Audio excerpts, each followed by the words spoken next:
Hello students, अंकुश study point में आपका स्वागत है। मैं हूं अंकुश सैनी और हम पढ़ रहे हैं हिंदी मीडियम कक्षा 9 एनसीईआरटी मैथ का चैप्टर नंबर फर्स्ट और हम उसमें करेंगे प्रश्नावली 1.5 के एग्जाम्पल। कुछ एग्जाम्पल हम कल कर चुके थे, कुछ एग्जाम्पल हम आज करेंगे। तो आज करेंगे एग्जाम्पल नंबर 17 से। जी हाँ, उदाहरण नंबर 17 से करेंगे स्टूडेंट्स। तो देखिए, आज जो उदाहरण है आपके एक थोड़ा सा टाइप चेंज है। उसमें कहा गया है कि परिमेयकरण कीजिए। आज जो एग्जाम्पल है वे परिमेयकरण के ऊपर है। तो परिमेयकरण देखिए क्या होता है। अब जैसे आपको उदाहरण नंबर 17 है, ये उदाहरण नंबर 17 है स्टूडेंट्स। उदाहरण नंबर 17 में आपसे कहा गया है कि 1/√2 के हर का परिमेयकरण कीजिए।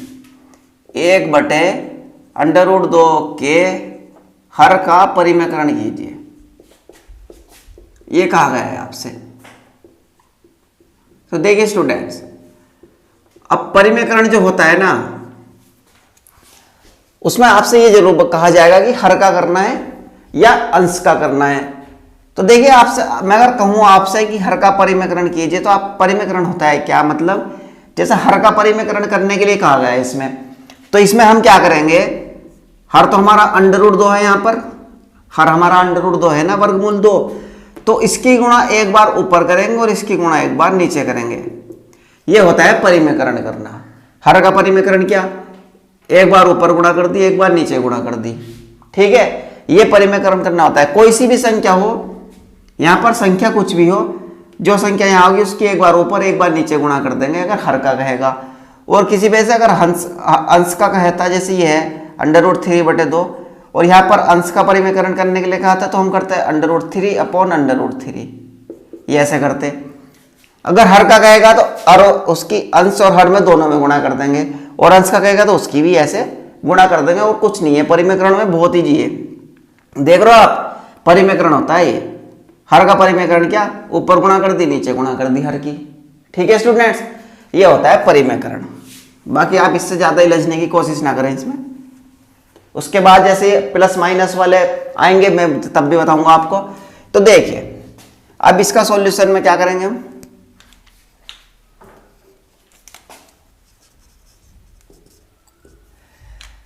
अब 1/√2।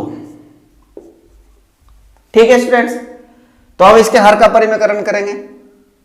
तो हर का परिमेयकरण करने पर, हर का परिमेयकरण करने पर, हर का परिमेयकरण करने पर तो क्या करेंगे, 1/√2।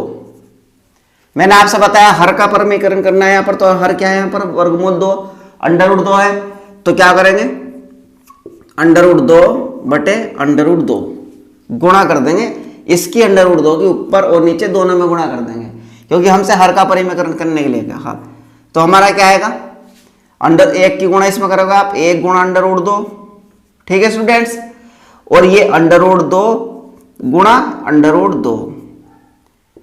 तो यह क्या बनेगा, 1 की गुणा करोगे इसमें √2 में तो √2 आएगा, और √2 और √2 की गुणा करोगे क्या आएगा, 2।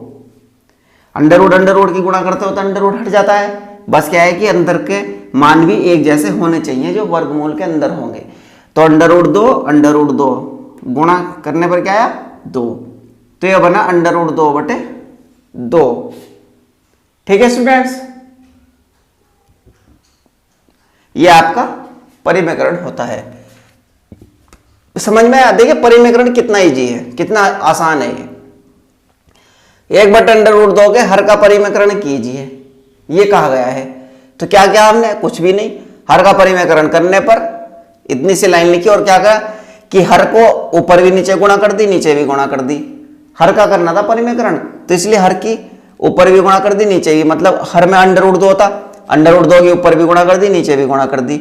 अब जब आप गुणा तो कर ही दोगे, 1 गुणा √2 और √2 गुणा √2 2। यह आ गया आपका आंसर। यह होता है परिमेयकरण करना। अब इसके बाद अभी देखिए, इनमें प्लस माइनस नहीं, जब प्लस माइनस आएंगे वो और थोड़ा सा उसमें थोड़ा अच्छा समझ में आएगा। देखो उदाहरण नंबर 18। उदाहरण नंबर 18 में क्या कहा गया है, 1/2 + √3 ये मान दिया गया है। 1/2 2+√3 का हर के √3 के हर का परिमेकरण कीजिए, हर का परिमेकरण कीजिए। ठीक है स्टूडेंट्स, 1/2+√3 के हर का परिमेकरण कीजिए। तो देखिए इसमें आप देख रहे थे कि हर में सिर्फ √2 है, इसमें √2 है सिर्फ, लेकिन इसमें आप देखोगे तो बटे में 2+√3 है। तो देखिए, तो इसका क्या करेंगे हम सॉल्यूशन में, हर का परिमेकरण करने पर, हर का परिमेकरण करने पर, तो जब आप इसका परिमेकरण करोगे ना 1/2+√3, जब आप इसका परिमेकरण करोगे तो यहां देखिए क्या करेंगे हम, हर का करना है तो 2-√3/2-√3। अब आपके मन में यहां एक सवाल आ रहा होगा कि सर ये तो प्लस था, अब हमने इसका, आपने कहा था कि हर की गुणा ऊपर भी कर देते नीचे भी, लेकिन यहां तो माइनस लिया, ऐसा क्यों? देखिए जब यहां पर चिन्ह कोई प्लस या माइनस का चिन्ह आएगा बीच में, तो वे चिन्ह परिमेकरण करने में बदल जाते हैं, वो चिन्ह परिमेकरण करने में बदल जाते हैं। स्टूडेंट्स देखिए यहां पर सिंगल था, खाली एक था, यहां पर केवल एक था √2, और यहां पर 2+√3 है, 2+√3 है। तो यहां पर जब हम इसका परिमेकरण करेंगे तो इसका जो है प्लस का चिन्ह बदल जाएगा, यहां माइनस हो जाएगा, जैसे ही हो गया अब 2-√3, 2-√3। अगर ये होता माइनस तो ये प्लस हो जाता, माइनस होता तो प्लस होता, प्लस होगा तो माइनस होगा। कहने का मतलब ये है कि इसके चिन्ह बदल जाएंगे जब परिमेकरण करोगे आप। ठीक है, चलिए इसके बाद आगे कर दीजिए, 1 गुणा 2-√3 क्या आएगा, 1 गुणा 2-√3 बटे 2+√3 और 2-√3। और इसका हम सूत्र पढ़ चुके हैं पीछे कल, तो ऊपर वाला तो बनेगा 2-√3, क्योंकि एक गुणा किसी में कर दीजिए आप, कोई फर्क नहीं पड़ता, और ये बनेगा 2 और माइनस √3 2 माइनस √3 और ये 2-√3, तो ये 2-√3 बटे 2 4 भाई, 2 का मान होगा 4, और माइनस √3 जब अंडर वाली संख्या का वर्ग करते हैं तो यहां पर क्या होता है, केवल अंडर हटता है, तो ये बनेगा -3, 4 -3, तो इसका आंसर क्या आया, 2-√3 बटे 1। तो आप इसको क्या लिख सकते हो, 2-√3 आंसर। ठीक है स्टूडेंट्स, यहां तक समझ आया? आपसे कहा गया था उदाहरण नंबर 18 में 2+√3 का परिमेकरण कीजिए, हर का परिमेकरण कीजिए। हमने हर का परिमेकरण करने पर, जब हमने हर का परिमेकरण किया तो 1/2+√3, जब इसका परिमेकरण करेंगे तो मैंने आपसे कहा कि हर की गुणा एक बार ऊपर कर देते, एक बार नीचे कर देते, अगर हर का परिमेकरण करेंगे तो, तब अंश का करेंगे तब नहीं। तो यहां पर हमने देखा कि यहां पर चिन्ह बदल गए, बस ये चीज आपको याद रखनी है, जब यहां पर कोई चिन्ह बीच में होगा तो जब आप उसका परिमेकरण करोगे उसका चिन्ह बदल जाएगा, प्लस है तो माइनस माइनस हो जाएगा, और माइनस है तो प्लस प्लस हो जाएगा, चिन्ह बदल जाएंगे, मतलब कहने का ये है। और ऐसे ऊपर, अगर ऊपर होगा तो उसके भी। ठीक है स्टूडेंट्स, उसके बाद हमने गुणा करी, ये हम कल सूत्र पढ़ चुके हैं, जिन बच्चों ने नहीं पढ़ा तो वो कल की वीडियो देखे, उसमें मिल जाएगा आपको। तो वे स्टूडेंट्स उससे देखने के बाद इसको देखें, इसका क्या था, a² - b² था, तो 2 माइनस √3 तो यह बना 2 दूनी 4 और -3। ठीक है स्टूडेंट्स, 2-√3, 2-√3 बटे 4 - 3, 2-√3 ऐसे आएगा, बटे 4 में से 3 गया 1, और बराबर 1 को आप बटे में लिखो या ना लिखो कोई फर्क नहीं पड़ता, 2-√3 बराबर 2-√3 आंसर। तो उदाहरण नंबर 17 और उदाहरण नंबर 18 अच्छे से समझ में आया परिमेकरण क्या होता। देखिए परिमेकरण को आप बहुत ऐसा मत समझिए कि पता नहीं क्या चीज है ये, इतना भारी है, हो कैसे होगा, कुछ नहीं करना होता इसमें। अगर अंश का कहा जाता है तो अंश की गुणा कर देते ऊपर नीचे, हर का कहा जाता है तो हर की गुणा कर देते ऊपर नीचे, बस इतना करना होता है। और किसी वजह से अगर यहाँ पर चिन्ह आ जाए तो चिन्ह और बदल देते हैं, बस इतना करना है इसमें, परिमेयकरण में और कुछ नहीं होता। ठीक है स्टूडेंट्स, इसके बाद एग्जाम्पल नंबर 19। चलिए students, example number 19। Example number 19 में क्या कहा गया है कि 5/√3 माइनस √5 के हर का परिमेयकरण कीजिए। तो क्या करते हैं, हर का परिमेयकरण करना है तो ऊपर नीचे गुणा कर देंगे, और कैसा चिन्ह है, प्लस का, वो माइनस का तो प्लस में हो जाएगा। चलिए इसको करते हैं। देखिए बहुत आसान है ये, तो इसका हल, तो क्या संख्या है, 5/√3 माइनस √5। तो इसमें हर का परिमेयकरण करने पर, हर का परिमेयकरण करने पर, हमने हर का परिमेयकरण करने पर लिख दिया। तो जब हम करेंगे तो 5/√3 माइनस √5 है, हर का परिमेयकरण करना है तो गुणा, ऊपर भी गुणा कर दीजिए, इसकी नीचे भी गुणा कर दीजिए। लेकिन एक बात याद रखना जो मैंने आपको बताई थी, क्या चिन्ह बदलेगा, है ना। तो √3 प्लस √5 हो जाएगा, माइनस में था ना स्टूडेंट्स, तो मैंने कहा अगर यहां पर चिन्ह होगा तो वो परिमेयकरण करने पर बदल जाएगा। तो माइनस था तो प्लस हो गया ना। अब इसके बाद नीचे भी ऐसे ही √3 प्लस √5। देखिए ऐसा नहीं करना कि आपने अगर चिन्ह बदला तो ऊपर बदल लिया, नीचे नहीं, दोनों में बदला जाएगा, दोनों में बदला जाएगा। अगर यहाँ पर माइनस है तो प्लस जो होगा वो यहाँ दोनों में होगा, यहाँ भी प्लस हो जाएगा, यहाँ भी प्लस हो जाएगा। ठीक है स्टूडेंट्स, चलिए इसके बाद देखिए, अब जब इसकी गुणा करोगे आप तो ये आएगा 5 गुणा √3 प्लस √5, ठीक है, अपॉन, अब ये देखिए आप √3 माइनस √5, √3 प्लस √5, ये आया। ठीक है स्टूडेंट्स, अब जब आप इसकी गुणा अंदर करोगे तो ये बनेगा 5/3, क्या बनेगा, 5/3, और ये बनेगा 5√5। लेकिन इसकी गुणा हम पहले नहीं करेंगे, पहले हम नीचे वाली समीकरण को सोल्व कर देखते हैं कि क्या बनता। तो ऊपर वाली ऐसे लिखेंगे अभी, तो 5 गुणा √3 प्लस √5। ठीक है स्टूडेंट्स, यहां तक समझ आया। अब देखिए इसके हमने सूत्र पढ़ चुके हैं, a minus B, A plus B पढ़ चुके हैं हम, क्या होता है a² माइनस बी स्क्वायर। तो a और b की जगह यहां पर क्या है, 3, 5, तो इसका क्या बनेगा। देखिए जब आपका ऐसे, हमने वो सूत्र पढ़ा है, तो जिन स्टूडेंट्स ने वीडियो पे पहले भी कह चुका हूं, जिन्होंने वो वीडियो नहीं देखी पहले वो उस वीडियो को देखे कल वाली, और वह सूत्र देख ले एक बार, केवल एक बार देख ले, उसके बाद ही बहुत अच्छे से समझ में आएगा आपको। तो √3 √5 √5।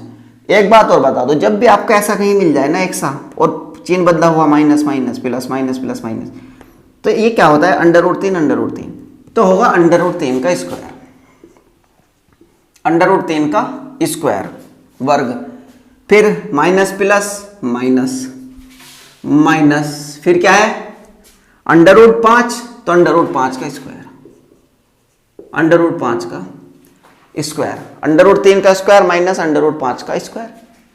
देखिए ये बना 5 गुणा √3 प्लस √5। ठीक है स्टूडेंट्स, यहां तक ये क्या बनेगा, जब हम अंडर वाले संख्या का वर्ग करते हैं तो क्या होता है, केवल अंडर का चिन्ह हटता है, तो ये चिन्ह हट जाएगा, अंडर का क्या बनेगा 3, √3 का वर्ग बनेगा 3 और माइनस, फिर √5 का वर्ग क्या बनेगा 5। चलिए 5, ये बना 5 गुणा √3 प्लस √5। ठीक है, 3 में से 5 गए, -2, मतलब माइनस का 5 बड़ा है ना यहाँ पर, तो माइनस के 2 बचेगा, -2। तो देखिए आप इसको लिख सकते हो -5/2 और ब्रैकेट में √3 प्लस √5 आंसर। ठीक है स्टूडेंट्स, देखिए आप इसको लिख सकते हो 5 गुणा √3 प्लस √5/-2 था, तो माइनस को आप ऊपर ले जाइए, तो ये हो जाएगा माइनस के 5/2 और under root 3 plus under root 5 bracket में अलग से। ये इसलिए हमने इनकी गुणांक नहीं करी थी, क्योंकि हमें पता था, हमें लग रहा था कि नीचे कुछ ना कुछ मान पूरा आएगा अंडर रूट को तो हटाकर, तो ये बनेगा ये आंसर इसका। समझ में आया? परिमेकरण समझ में आ रहा है कि कैसे होता है? ठीक है स्टूडेंट्स, चलिए इसके बाद करेंगे एग्जाम्पल नंबर 20। अभी तो हम एग्जाम्पल कर, देखिए मैं एग्जाम्पल क्यों कराता हूं, अभी मैं डायरेक्ट आपको क्वेश्चन कराऊंगा तो 2-4 क्वेश्चन करेंगे तो उसमें आपको थोड़ा कम सीखने को मिलेगा। एग्जाम्पल कराऊंगा, अब सीख आप एग्जाम्पल में जाओगे अच्छे से, और प्रैक्टिस आप बढ़िया करके जो आप परफेक्ट हो जाओगे, जब हम क्वेश्चन करेंगे उस टाइम जाकर के आप परफेक्ट हो जाओगे। तो इसलिए आपका डबल बेनिफिट मिलता है, एग्जाम्पल और क्वेश्चन का दोनों का। ठीक है स्टूडेंट्स, चलिए इसके बाद करेंगे एग्जाम्पल नंबर 20।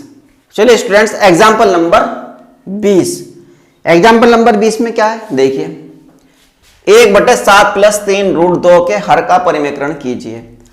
अब यहां पर इसका जब परिमेकरण करोगे तो क्या करोगे, चिन्ह बदल जाएगा और ऊपर नीचे गुणा कर देंगे। संख्या समझ डरिए, यहां पर कुछ भी आ जाए संख्या समझ डरिए, लेकिन अंडर रूट का एक न एक संख्या अंडर रूट में वर्गमूल में जरूर आएगी, तभी उसका परिमेकरण होगा। तो देखिए हल, इसका हल देखिए क्या है संख्या, 1/7 + के 3 √2, 1/7 + 3 √2। तो हम क्या लिखेंगे, हर का परिमेकरण करने पर, हर का परिमेकरण करने पर। ठीक है स्टूडेंट्स, हम यहां हर का परिमेकरण करने पर क्या करेंगे देखिए, जैसे करते हैं हम 1/7 + 3 √2, 1/7 + 3 √2 गुणा, हर का कहां है तो हम इसकी गुणा ऊपर कर देंगे, इसकी नीचे कर देंगे, लेकिन क्या करेंगे चिन्ह बदल देंगे, है ना। तो 7 प्लस था -3 √2 कर देंगे, और यहां पर भी क्या कर देंगे 7 - 3 √2 कर देंगे। ठीक है स्टूडेंट्स, अब तो आ गया परिमेकरण करना कैसे करते हैं हर का, बहुत आसान है, बहुत आसान है। ठीक है, 1 की गुणा इसमें करेंगे, 1 की गुणा इसमें करेंगे तो कुछ भी, 1 की गुणा करेंगे तो कुछ फर्क थोड़ी ना पड़ेगा स्टूडेंट्स। तो ये ऐसे आ जाएगा 7 - 3 √2, ऊपर 1 था ना तो 1 की गुणा इसमें करेंगे कुछ नहीं, ऐसे ही आ जाएगा। और ये क्या बनेगा, ये फिर वही कंडीशन बनेगी 7 + 3 √2 और 7 - 3 √2, ये आ गया। चलिए हमारा अंश तो ऐसे का ऐसे आएगा, ऊपर का ये जो है, तो ये बनेगा 7 - 3 √2 ऐसे आएगा स्टूडेंट्स, यहां पर आएगा नहीं आएगा। और जब मैंने आपसे बताया देखिए आपको ये 1 से मान दिखाई दे रहे हैं, इसमें 7 + 3 √2, इसमें 7 - 3 √2 दिखाई दे रहा है आपको, यहां 7 है यहां भी 7 है, यहां 3 √2 है यहां भी 3 √2 है, फर्क कितना है, यहाँ प्लस है यहाँ माइनस है। तो आपको देख लग रहा होगा कि हाँ ऐसा ऐसा कुछ हमने सूत्र पढ़ा है। तो कैसा पढ़ा है, a + b a - b, तो वो क्या था a² + b², मतलब 7 का स्क्वायर और 3 √2 का स्क्वायर। तो ये बनेगा 7 का स्क्वायर और -3 √2 का स्क्वायर बनेगा, ये 7 का स्क्वायर -3 √2 स्क्वायर इजिकल टू, ये ऐसे आएगा 7 - 3 √2 बटे 7 का वर्ग कितना होता, 7 का वर्ग 49, वर्ग का मतलब देखिए वर्ग आपको पता होगा कि 7 का वर्ग हम करेंगे तो 7 × 7 7 × 7 = 49, ये तो होता है ना वर्ग, तो 7 का वर्ग 49। अब देखिए इसका मान कैसे निकालेंगे, इसका मान देखिए निकलेगा 3 × 9 = 18, मतलब कैसे, यह है 3 √2 है, ऐसे है ना, 3 √2 है, तो इसको ऐसे कर लीजिए आप, अगर आप किसी वजह से धोखा खाते हैं तो 3/2 गुणा √2/2, इसको ऐसे कर लीजिए आप आसान बनाने के लिए। अगर आप यहीं पर कर लेते हो तो बहुत ही अच्छी बात है। यहाँ पर कैसे करेंगे, 3 की पावर करेंगे 3 × 9 और गुणा √2 का वर्ग करेंगे तो 2 बनेगा, तो 9 दूनी 18। लेकिन अगर ऐसे नहीं होता तो आप इसको ऐसे कर सकते हो इजी बनाकर। तो यहाँ पर देखिए इससे आसान हो गया, ये 3 √2, 3 को अलग लिख लिया, √2 को अलग लिख लिया, 3/2 √2/2, तो 3/2 है तो इसका मान कितना आएगा 9, 3 का वर्ग 9 होता है, 3 × 9, और इसका मान कितना आएगा √2/2 है तो क्या हटेगा, अंडर रूट हट जाएगा केवल, तो 2, तो ये कितना बना, 9 दूनी 18, तो -18। 7 माइनस 3√2, ये समझ में आया ना आपकी, ये समझ में आया कैसे 18 आया, है ना। 3√2 की घात 2 था, हमने इसको 3 को अलग कर लिख लिया, 2 को अलग लिख लिया अंडर रूट के, तो 3 की पावर 2 गुणा अंडर रूट 2 की पावर 2, तो ये कितना बना 9, 3 × 9 और गुणा अंडर रूट 2 का वर्ग किया तो 2, 9 दूनी 18, तो ऐसे 18 आया। और 49 तो आया था 7 का वर्ग कर कर, तो 7 माइनस 3√2, 9 में से 8 गया 1 और 4 में से 1 गया 3, तो यह आया आपका आंसर 7 माइनस 3√2/31। हमने इसके हर का परिमेकरण किया, हर का परिमेकरण करने पर आया ये। देखिए हर का परिमेकरण या अंश का परिमेकरण क्या मतलब होता, मैं आपको डिटेल में ज़्यादा ले जाना नहीं चाहता, क्योंकि आप थोड़ा उसको जानने के बाद थोड़ा और सोचोगे कि सर क्या है, क्या बवाल है। देखिए हर का परिमेकरण करने का मतलब ये है कि यहाँ पर हर एक अपरिमेय संख्या आपको मिलेगी। जैसे यहाँ पर अंडर रूट 2 एक अपरिमेय संख्या, यहाँ भी एक अंडर रूट 2 अपरिमेय संख्या है। तो परिमेयकरण का मतलब परिमेयकरण, परिमेयकरण, परिमेय करिए मतलब हर का परिमेय करिए, हर को परिमेय बनाइए। तो अपरिमेय से परिमेय बनानी होती है हमको यहाँ, तो इसलिए यहाँ पर कहा गया है कि हर का परिमेयकरण कीजिए। अगर हर का कहेगा तो हर को परिमेय बनाना होता है, और अंश का कहा जाता है तो अंश को बनाना होता है। तो हम इसको परिमेय बनाने के लिए, ये एक अपरिमेय संख्या है यहाँ पर, तो इसको परिमेय बनाने के लिए हम क्या करते हैं, ये सब काम करते हैं। तो हमारा ये देखिए आप हर बन गया परिमेय, 31 आ गया तो हर परिमेय बन गया। ऐसे आप हर सवाल में देख रहे होंगे कि हम हर का परिमेयकरण कर रहे हैं, और हर का परिमेयकरण करने पर हमारी जो हर का मान है क्या बन जाता है, परिमेय बन जाता है, मतलब उसका अंडर रूट हट जाता है और वह एक हमारी परफेक्ट संख्या मिल जाती है हमको, जिसको हम परिमेय बोल सकते हैं। ठीक है, ये होता है परिमेयकरण का मतलब। ये मैंने आपको शुरू में इसलिए नहीं बताया था, अगर मैं आपको इस शुरू में स्टोरी बता देता तो आप शुरू में डर जाते कि परिमेयकरण पता नहीं क्या बवाल है, कि परिमेयकरण तो बहुत भारी है ऐसा वैसा। इसलिए मैंने आपको ये साधारण भाषा में बताया, कुछ नहीं करना, उठाइए हर का परिमेयकरण कराना है, ऊपर गुणा करिए नीचे गुणा करिए और चिन्ह बदल दीजिए। इसलिए मैंने आपको शुरू में साधारण भाषा में बताया था, लेकिन परिमेयकरण का मेन मतलब ये होता है। ठीक है, चलिए तो ये परिमेय समझ में आया, परिमेयकरण समझ में आया। तो ठीक है स्टूडेंट्स, आज उदाहरण यहीं पर खत्म करते, कल से प्रश्नावली 1.5 शुरू करेंगे। और अगर वीडियो पसंद आई है तो वीडियो को लाइक कीजिए और चैनल को सब्सक्राइब कीजिए, और हाँ वीडियो को ज़्यादा से ज़्यादा शेयर कीजिए। ठीक है स्टूडेंट्स।